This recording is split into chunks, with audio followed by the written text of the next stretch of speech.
everyone. So finally the graphic design module is over and now I'll be starting with my UI UX journey. And I'm really sorry कि मैं आपको ज़्यादा assignments go through नहीं करवा पाई क्योंकि मैंने काफ़ी लेट डिसाइड किया था कि आई शुड स्टार्ट ब्लॉगिंग. तो आई नेवर डिस्कस्ड कि मैंने ऐसा क्यों सोचा. सो व्हाट्स हैपनिंग वॉज, जब मैं डिसाइड कर रही थी like I was making up my mind कि हाँ मुझे क्रिएटिव साइड पे जाना है, क्रिएटिव करियर्स चूज़ करने हैं, तो देयर वाज नोबडी जो मुझे बता पाए कि एक बिगिनर को क्या क्या चीज़ें करनी चाहिए. कैसे मैं ढूंढ पाती कि हाँ मुझे इन चीज़ों में इंटरेस्ट आ रहा है और हाँ मैं ये करना चाहती हूँ. तो this is to help those people. और मे बी कुछ लोग ऐसे होते हैं जो फाइनेंशियली इतने स्टेबल नहीं होते हैं, दे कैन ऑल्सो लर्न. मेरे वीडियोस के थ्रू उनको आइडिया होगा कि हाँ उनको कैसे कैसे असाइनमेंट्स करनी चाहिए. जैसे कि मैंने ग्राफिक डिज़ाइनिंग में बहुत कुछ सीखा. हमने बहुत सारी असाइनमेंट्स की जिससे कि मुझे आइडिया होने लगा कि एक डिज़ाइन कैसा दिखना चाहिए. So let me show you for example.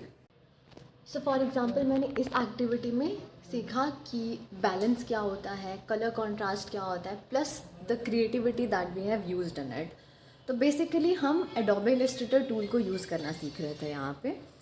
Then we have also learn what are denotative images, what are connotative images, and एक प्रोडक्ट कवर को कैसे डिज़ाइन किया जाता है, उसकी शेप कैसी होनी चाहिए, वायर फ्रेम कैसे क्रिएट करना उसका, and then the magazine cover.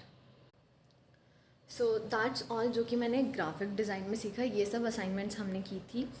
And now I will be learning about UI UX, जिसमें कि मैं वायर फ्रेम, विजुअल डिज़ाइंस कैसे क्रिएट किए जाते हैं, and a lot more things. ये सब यहाँ पे सीखना स्टार्ट करूँगी. प्लस अब हमें एक काम दिया गया है. ओके, तो हमें इस वीक के लिए एक एक्टिविटी दी गई है that's known as splash. Splash में क्या होता है ना कि आपको कुछ सिखाया नहीं गया है अभी, एंड आपको अपने माइंड को सोचने देना जहाँ तक वो सोच सकता है. It's just like brainstorming. तो जो UX में है, लाइक यूज़र एक्सपीरियंस मॉड्यूल में, उन स्टूडेंट्स को क्या काम दिया गया है, हमें कुछ न्यूज़पेपर आर्टिकल्स निकालने हैं. For example like this. उनको रीड करना है and then we have to find out a problem. उस प्रॉब्लम को पढ़ के we have to provide at least 5 to 6 solutions for it.